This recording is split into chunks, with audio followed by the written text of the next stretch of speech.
Thank you, sir. Theater Awards season in full swing, and tonight the Drama Desk Awards will celebrate the best productions on and off Broadway, and the highly anticipated Tony Awards will be handed out next Sunday.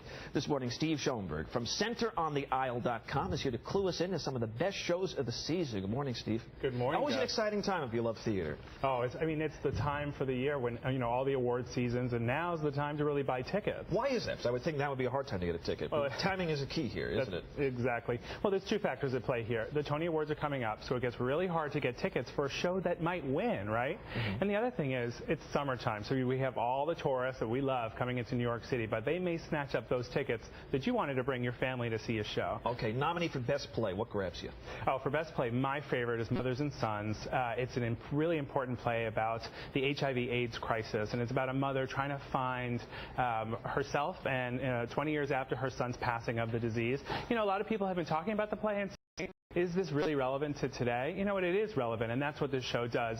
It sounds a lot heavy for a summer show, but I'll tell you, it's Terrence McNally, so as much as you'll cry, you'll also laugh. So I really think it's fantastic, and who doesn't love Tyne Daly? She is amazing. Right, she's fantastic. She looks great, and she's just doing such a great job on the stage. So if anyone was a fan of Cagney and Lacey, this is the show to see. A little heavy, though. You might not want to take the family. Hearing a lot of good things about Aladdin, which is, I can't imagine, I haven't seen it yet, but I can't imagine how they took such a big movie, getting that, live action on the stage. Well, sure. I think for Best Musical, there's really two that are front runners, and it will be so interesting to see who wins next week.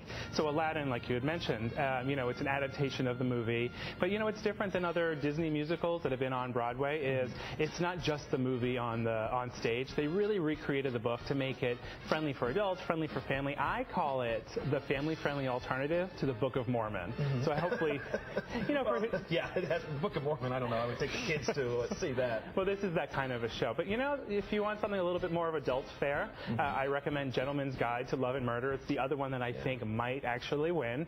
On Gentleman's Guide, it's the funniest madcap romp for anybody who loves, Monty Python or Mel Brooks. It's that kind of a show where, it's this guy's trek to try to become nobility, and, he doesn't leave anybody in his wake.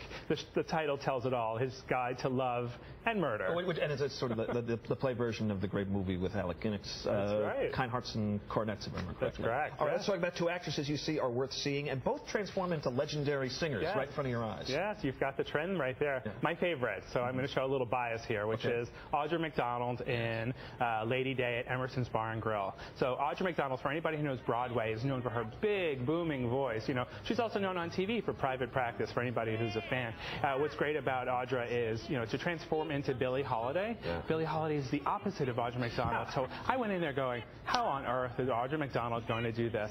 She comes out, your mouth will be agape the entire time. Anyone who loves jazz will love this show. To hear her just become Billie Holiday, and the show is all about Billie 40 days before she died in one of her very last performances.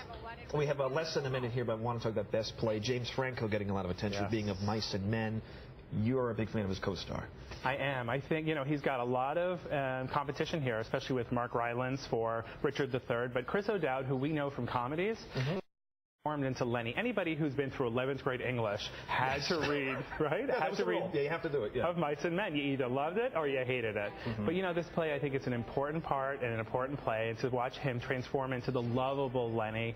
In fact, I love Of Mice and Men so much. They've been so kind as to offer 2 tickets to do a giveaway on my website, Center on the Aisle, because the show's only running through July 27th at the Longacre Theater. So if anybody who's interested, we're talking about buying tickets, maybe they're a little hesitant. Why not enter? Perhaps you'll win free tickets, and then you'll be starting off your summer getting ready to see lots of shows. Nice way to start. Again, CenterOnTheAisle.com is your website. Steve Schonberg, thanks for coming in. Appreciate your insight. You can get more, as we said, on the website there, CenterOnTheAisle.com. Pat, back over to you. All right. Thank you, gentlemen. Well, coming up